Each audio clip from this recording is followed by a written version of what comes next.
உங்கள் மொபைல் மூலம் சம்பாதிக்க வேண்டுமா? நன்மை என்ன, தீமை என்ன? உண்மை உறக்கச் சொல். நமது சேனலில் தெரிவிக்கப்படும் ஒவ்வொரு கருத்துகளும் தெளிவாக தெரிந்து கொள்வதற்கு மட்டுமே. சேருவதும் சேராததும் உங்கள் விருப்பம். இதில் எந்தவித கட்டாயமும் இல்லை. வணக்கம் உண்மையான உறவுகளே. நேற்று பொங்கல் சிறப்பாக நம்ம ஒரு வீடியோ போட்டிருப்போம். அந்த வீடியோவில் எஸ்பியை பற்றி தான் நாம் பேசியிருப்போம். அந்த வீடியோவில் தான் சில நபர்கள் தேவையில்லாத கருத்துக்கள், பேட் வேர்ட்ஸும் சரி இல்லை அவங்களோட கருத்துக்களும் சரி எல்லாமே போட்டிருந்தாங்க. அதில் பேட் வேர்ட்ஸ் எல்லாம் பண்ணியிருந்தாங்க எல்லாரையுமே நான் ஹைட் பண்ணிட்டேன். அந்த இதெல்லாம் தெரியாது. ஆனால் நார்மலாக அவங்களோட நெகட்டிவ் கமெண்ட்ஸ் எல்லாமே போட்டிருந்தாங்க. ஓகே, அது எல்லாமே ஓகே. நார்மலாக நம்ம அதை எப்போவுமே ஹைட் பண்ணுறது கிடையாது. அவங்களோட கருத்துக்கள் என்னவோ அதை தெரிவிக்கிறாங்க, அவ்வளவுதான் நம்மளுடைய எண்ணம். ஆனால் பேட் வேர்ட்ஸ்ன்னு போடும்போது கண்டிப்பாக அதை ஹைட் பண்ண தான் செய்வேன். அதில் எந்த வித மாற்றம் இல்லை. இந்த இடத்துல எஸ்பிஓக்கு ஒன்றும் இதெல்லாம் புதுசு இல்லை. எஸ்பிஓ மூலமாக நாங்கள் இணைஞ்சவங்களுக்கும் இது புதுசு இல்லை. எஸ்பிஓட கண்டென்ட்டை போட்டுக்கிட்டு இருக்கிறவங்களுக்கும் இந்த மாதிரி நெகட்டிவான கமெண்ட்ஸ் எல்லாம் பார்த்துங்கிறது புதுசும் இல்லை. அதை எதிர்த்து நிற்கிறதும் புதுசு இல்லை. எஸ்பிஓக்குள்ளே இப்போ இருக்கிறவங்க இதுக்கு முன்னால் எஸ்பிஓனா என்ன, எஸ்பிஓட நேமில் என்னவா ஸ்டார்ட் ஆகுச்சு, அது எப்படி உருவாகுச்சு, அதன் மூலமாக எத்தனை பேர் உருவாகினாங்க, நிறைய பேரை உருவாக்கியும் விட்டுருக்காங்க. அது நிறைய நபர்களுக்கு தெரியாது. இன்றைக்கும் நிறைய நபர்களை உருவாக்கி விட்டாலும் நாங்கள் தான் உருவாகின நபர்கள், நாங்கள் எஸ்பிஓக்காக சப்போர்ட் பண்ணுறோம்னு ஒரே ஒரு வார்த்தையில் மட்டும்தான் இருக்காங்க, பொறுமை. நிறைய இடங்களில் நெகட்டிவ் கமெண்ட்ஸ் வரும், ஆனால் பாசிட்டிவ் கமெண்ட்ஸ் இப்போதைக்கு வராது எஸ்பிஓ பிரேக்கில் இருக்கிறதுக்கு.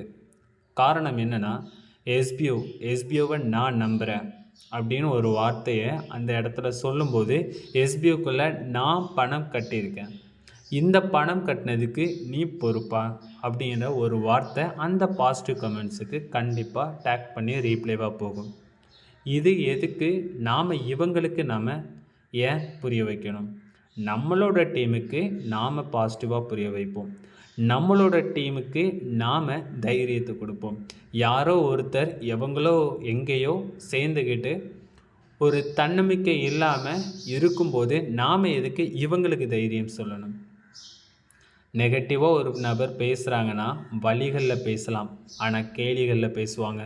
வழிகளில் பேசுகிறவங்களுக்கு கண்டிப்பாக ஆறுதலாக இருக்கலாம், ஆனால் கேலிகளாக பேசுகிறவங்களுக்கு எந்த விதத்துலையுமே ஒரு ஆறுதலாக இருக்கவே முடியாது. எஸ்பிஓக்குள்ளே இதுவரை மட்டும் எவ்வளவோ கஷ்டங்களை தாண்டி ஒவ்வொரு மாற்றங்கள் வந்திருக்கு. மாற்றம் இல்லாத ஒன்றே ஒன்றுனா இந்த விடுமுறைகள் மட்டும்தான். அது எல்லாருக்குமே ஏற்றுக்கிற ஒன்று தான். இந்த விடுமுறையும் கண்டிப்பாக என்றைக்காவது ஒரு நாள் மாற்றம் ஏற்படும். விடுமுறை இல்லா எஸ்பிஓ கண்டிப்பாக கிடைக்கும். தாமதம் இல்லா வித்ராவல் கண்டிப்பாக கிடைக்கும். தினசரி வேலை எஸ்பிஓ கண்டிப்பாக கிடைக்கும். இது எல்லாம் கிடைக்கிறதுக்கு ஒரே நாளில் கிடைக்காது. எத்தனையோ நபர்கள் நாம் எஸ்பிஓக்குள்ளே ஆரம்பத்திலேயே இணைஞ்சிருக்கலாமே ஏங்கினவங்க நிறைய நபர்கள். எஸ்பிஓ பிரேக்கில் இருக்கும்போதும் சரி, எஸ்பிஓ 150 நாட்கள் பிரேக்குக்கு பின்னாடி வரும்போது புதிய நபர்களாக இணையும் போதும் சரி, ஒரு மொபைலுக்கு ஒரு ஐடி தான். அந்த வார்த்தை அந்த கண்டிஷன் சொல்லும்போது எத்தனையோ நபர்கள் 150 நாட்களுக்கு முன்னாடியே நாம் இணைஞ்சிருக்கலாம். எவ்வளோ பேர் ஏங்கினவங்க உண்டு. ஏன் ஏங்கினாங்க? இடையில 150 நாள் பிரேக்குங்கிறது அவங்களுக்கு கவலை இல்லை. எஸ்பிஓ திரும்ப வரும், எஸ்பிஓவில் நல்லபடியாக சம்பாதிச்சிருக்கலாமே, எஸ்பிஓவில் எவ்வளோ பெரிய இன்வெஸ்ட்மெண்ட் நாம் போட்டு எவ்வளவு பணம் எடுத்திருக்கலாமேங்கிற ஒரே ஒரு ஆசை மட்டும்தான். ஆசை மீறி ஒரு நம்பிக்கை. எஸ்பிஓக்குள்ளே கண்டிப்பாக அது நஷ்டமாகாது, ஆனால் லேட்டாகும், நஷ்டமாகாதுங்கிற ஒரு நம்பிக்கை. அந்த நம்பிக்கையில் எத்தனை நபர்கள் இன்னும் மட்டும் ஏங்குறாங்க. அந்த 150 நாளுக்கு முன்னாடி அவ்வளவு பெரிய ஒரு சுலபமான விஷயம் இல்லை. எஸ்பிஓக்குள்ளே இப்போதைக்கு எல்லாருக்குமே வித்ராவல் உங்களோட கைகளில் பணமாக வர்றதுக்கு தான் கஷ்டம். 150 நாளுக்கு முன்னாடி நாங்கள் பட்ட கஷ்டம், அந்த கஷ்டம் யாருக்குமே தெரியாது. எஸ்பிஓவில் எத்தனை நபர்களுக்கு இருந்தாங்களோ அவங்களுக்கு மட்டும்தான் தெரியும். வேலை பார்க்கணும்னா சைட்டு ஸ்லோவாகும், சைட்டில் எரர் வரும், பிரச்சனை வரும், ஒரு டாஸ்க்கை முடிக்க முடியாது. கரெக்டாக காலையில் அதிகாலை 3 மணியில இருந்து 4 மணிக்குள்ளே இல்லைன்னா 5 மணிக்குள்ளே அலாரம் வச்சு எழுந்திருப்பாங்க சில நபர்கள். எப்படியாவது டாஸ்க்கை முடிக்கணும், எப்படியாவது டாஸ்க்கை முடிக்கணும்னு. அந்த மாதிரி எரர் பிரச்சனை, லோட் பிரச்சனை நிறைய. டெவலப்பர் டீம்ட்டுன்னு யாரோ ஒருத்தர்கிட்ட கண்மூடித்தனமாக கொடுத்து ஏமாந்து, அந்த ஏமாற்றத்தினால பல பேர் நபர்கள் பிரேக்கினால் பாதிக்கப்பட்டாங்க. அந்த பாதிக்கப்பட்டது இனிமேல் எஸ்பிஓக்குள்ளே இருக்கக்கூடாதுன்னு நாமளாக சொந்தமாக தைரியமாக செய்யலாம், தெரியலைனாலும் தெரிஞ்சுக்கிட்டு செய்யலாம்னு இறங்குனது தான் எஸ்பிஓ. எஸ்பிஓட மெயின் பாயிண்ட்டே இது தான். தெரியலையா, தெரிஞ்சிட்டு செய்வோம், தெரிஞ்சவங்களை வச்சு செய்ய வேணாம். அப்படி வச்சு செஞ்சனால தான் எஸ்பிஓவை ஏற்கனவே வச்சு செஞ்சாங்க. அதனால மட்டும்தான் எஸ்பிஓவில் இதுக்கு முன்னால் 2022க்கு முன்னால் நெகட்டிவ் அவ்வளவு வந்தது இந்த ஒரு காரணத்தினால மட்டும்தான். இந்த காரணத்தை எல்லாத்தையுமே தாண்டி எஸ்பிஓ வந்தது. எஸ்பிஓவில் ஏதோ ஒரு சின்ன டீமை வச்சு, அவங்களோட குரூப்பை வச்சு, அந்த குரூப்பை வச்சு சின்ன ப்ரொமோட் பண்ணி, அந்த ப்ரொமோட்டில் இருந்து கண்டினியூவாக சின்ன சின்ன கொஞ்சம் பேராக எந்த வித ஆஃபர் கொடுக்காம அவங்களுடைய வேலை, அந்த வேலைக்குள்ள சம்பளம், அந்த வேலைக்குள்ள சம்பளம். இங்கே அவுட்டிங் இருக்குது, இந்த டார்கெட் இருக்குது, இந்த மாதிரி முடிச்சிங்கன்னா இந்த மாதிரி வரும்னு எந்த வித ஆசைகள் காட்டலை. எங்கெல்லாமோ சுற்றலாம் அப்படின்னும் காட்டலை. எஸ்பிஓக்குள்ளே வந்த டீம், நான் வித்ராவில் எடுக்கிறேன், நீ இதில் சேர்றியா, அவ்வளவுதான். எஸ்பிஓ டைரெக்டாக ப்ரொமோட் பண்ணலை, எஸ்பிஓ ஃபேமிலி தான் ப்ரொமோட் பண்ணது. ஏன் ப்ரொமோட் பண்ணாங்கன்னா, எஸ்பிஓ நோட்டீஸ் போர்டில் வர ஒரே வாய்ஸ்னால் மட்டும்தான். அந்த வாய்ஸ்னால் இப்போ 3 லட்சம் நபர்களுக்கு மேலே இருக்காங்க. இதுலேயும் எத்தனை தடவை விடுமுறைகள் இனிமேல் இருக்காது அப்படின்னு சொன்னது உண்டு. ஆனால் ஏதாவது ஒரு சூழ்நிலைகள் ஏற்படலாம், ஏதோ ஒரு நாள் 2 நாள் அப்படிலாம் இருக்கலான்னு பார்த்தோம். இந்த மாதிரி எதிர்பாராத நிலை வரும் சொல்லி யாருக்கும் தெரியாது. அதுக்கு முன்னால் நம்ம எடுக்க வேண்டிய நடவடிக்கைகள் எடுக்கலான்னு சொல்லி எடுத்துக்கிட்டு இருந்தாங்க ப்ரைவேட் லிமிட்டெடுக்காக. அதை எடுக்கும்போதே இடையில் நம்ம பேங்க் டிரான்சாக்ஷன் ஸ்டாப் பண்ணணும்னு சொல்லி ஒரு கட்டாயம். அந்த கட்டாயத்தினால மட்டும்தான் இப்போ இந்த இடத்துல நிற்கிது. இப்போ எல்லாருக்குமே இலவசமாக எஸ்பிஓக்குள்ளே இணையலாம். ஏற்கனவே இணைஞ்ச நபர்களுக்கும் அவங்க கட்டின பணம் திருப்பி கொடுக்கப்படும். எஸ்பிஓவை நம்பலையா, உங்களுக்கு ரீஃபண்ட் கண்டிப்பாக கொடுக்கப்படும். இந்த கண்டிப்பாக கொடுக்கப்படும் அதில் எஸ் ஆர் நோ, இந்த இரண்டுலேயும் உங்களோட முயற்சியில் தான் இருக்குது. எஸ்பிஓக்கு நான் சப்போர்ட் பண்ணுறேன், கண்டிப்பாக ரீஃபண்ட் கிடைக்கும். எஸ்பிஓக்கு நான் சப்போர்ட் பண்ணலை, உங்களோட முயற்சினால் மட்டும்தான் ரீஃபண்ட் கிடைக்கும். ரொம்ப குழப்புற மாதிரி சொல்கிறல. எஸ்பிஓக்கு நான் சப்போர்ட் பண்ணுறேன்னு இருக்கிற நபர்களுக்கு வேலை ஆரம்பித்த பிறகு கண்டிப்பாக நமக்கு ரீஃபண்ட் கிடைக்கும்னு சொல்லிட்டாங்க. எஸ்பிஓக்குள்ளே நான் நம்பலை, எனக்கு ரீஃபண்ட் வேணும்னு சொல்கிறவங்க ஐ எம் நாட் சப்போர்ட் எஸ்பிஓங்கிறதுல ஓட் பண்ணணும். அந்த ஓட் லிஸ்ட்டில் ஒரு 20%மோ 30%மோ வரணும். அப்படி வந்தால் மட்டும்தான் உங்களுக்கு ரீஃபண்ட் கிடைக்கிறதுக்கு வாய்ப்பு இருக்குது. அப்படி இல்லைன்னா யாரோ ஒரு குறிப்பிட்ட ஒரு சிறிய பிரச்சனை இருக்குது. இப்போது 2 நபர்கள் இருக்காங்க. அந்த 2 நபர்களில் ஒரு நபருக்கு பிரச்சனைனா தான் ஒரு நபர் உதவி செய்ய முடியும். 10,000 நபர்கள் இருக்காங்க. அந்த 10,000 நபர்களில் ஒரு நபருக்கு பிரச்சனை, அந்த பிரச்சனையும் பெருசாகவே இருக்கும். ஆனால் அந்த 10,000 பேருக்கும் ஹெட்டாக ஒரு நபர் இருக்காங்கன்னா அவங்களுக்கு கண்டிப்பாக அந்த பிரச்சனைங்கிறது போகிறதுக்கே சில நாட்கள் ஆகும். அந்த நாட்களில் அந்த 10,000 பேரையுமே மேனேஜ் பண்ணுற மாதிரி, சமாளிக்கிற மாதிரி எல்லாமே செயல்படுற ஒரு செயல்முறையை ஒரு இடத்துல செஞ்சுக்கிட்டு இருப்பாங்க. ஆனால் அந்த இடத்துல இந்த ஒரு நபரோட பிரச்சனை சீக்கிரமாக போகாது. அந்த ஒரு நபர்னால் 9,999 பேரையும் விட்டு கொடுக்க முடியாது. கரெக்டாக?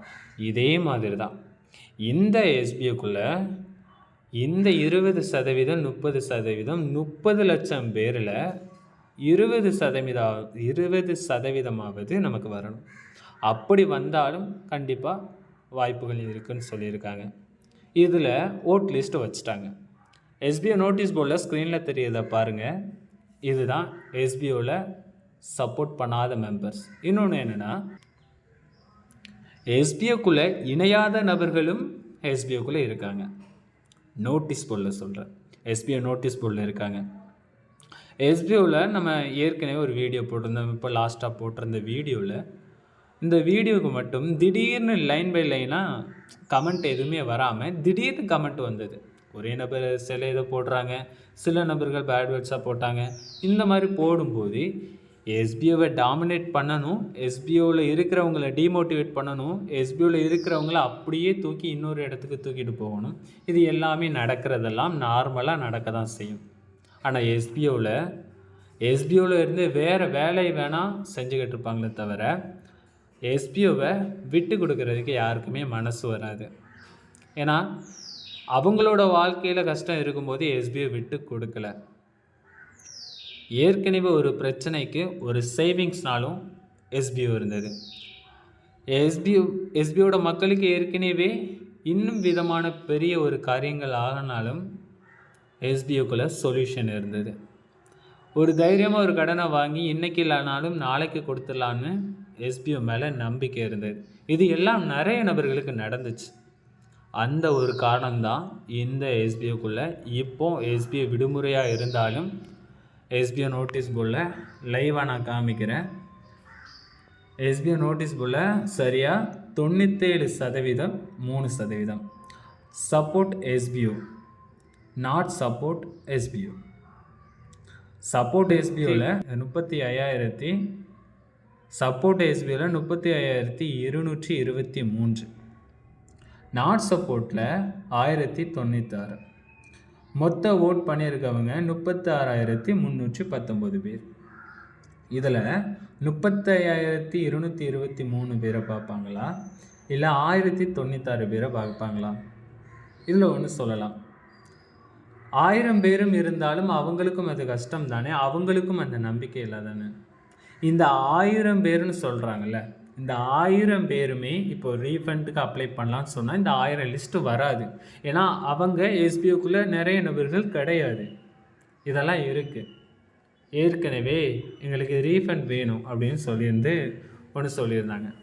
ஏற்கனவே 150 நாள் விடுமுறைகளை அந்த ரீஃபண்ட் வேணுங்கிறவங்க வாங்கிக்கலாம் அப்படின்னு சொல்லியிருந்தாங்க. அந்த இடத்துல ஓட் லிஸ்ட் வந்தது என்னமோ கொஞ்சம் வந்தது, ஒரு 10% 15% வந்துச்சுன்னு நினைக்கிறேன். ஆனால் பர்சனலாக காண்டாக்ட் பண்ண எல்லாருக்குமே அவ்வளோ விதம்லாம் வரலை. ஏன்னா பர்சனலாக அவங்க ஃபார்ம் ஃபில் பண்ணணும், பர்சனலாக அவங்க காண்டாக்ட் பண்ணணும், அதுக்கெல்லாம் அவங்க ஒரு டைம்னு ஒதுக்கணும். அந்த டைம் ஒதுக்கி அவங்க வெயிட் பண்ணி தான் வாங்கணும். அந்த 10%ல் 1% கூட வரலை. காரணம் அவங்க எஸ்பிஓக்குள்ளே இல்லை. இந்த மாதிரி நிறைய சூழ்நிலைகள் நடப்பதற்கு ஏற்ப நம்மளுடைய பார்வைகள் இருந்தால் கண்டிப்பாக நம்மளோட செயல் முடங்கிவிடும். அதை தான் உங்ககிட்ட சொல்கிறது, எஸ்பிஓ ஃபேமிலிக்கு சொல்கிறது. நம்மளுடைய உண்மை உறக்கச்சொல் உறவுகளுக்கு ஒன்று சொல்கிறேன், எங்கே நடந்தாலும் சரி, எதுவாக இருந்தாலும் சரி, அந்த இடத்துல சந்தோஷமோ பிரச்சனையோ, சந்தோஷமாக இருக்கிற நேரம் என்ன ஒரு சதி நடக்குதுன்னு பாருங்கள், பிரச்சனை நடக்கிற நேரம் என்ன ஒரு நம்பிக்கை கொடுக்குறாங்கன்னு பாருங்கள். சந்தோஷத்தில் தான் சதி இருக்கும், பிரச்சனையில் தான் பதில் இருக்கும்.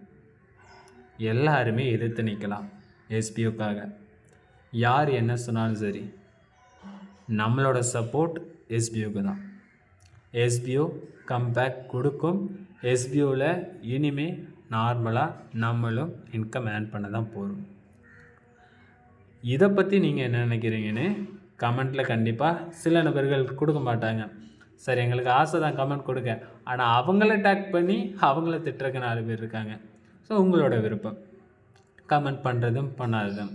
வீடியோ இதில் சொல்லியிருந்ததெல்லாம் உண்மைன்னா ஓகே, உங்களோட ஏதாவது ஒரு ரியாக்ஷன், ஏதாவது கமெண்ட்ஸோ கொடுக்கலாம். நன்றி உறவுகளே, அடுத்த வீடியோவில் சந்திக்கலாம்.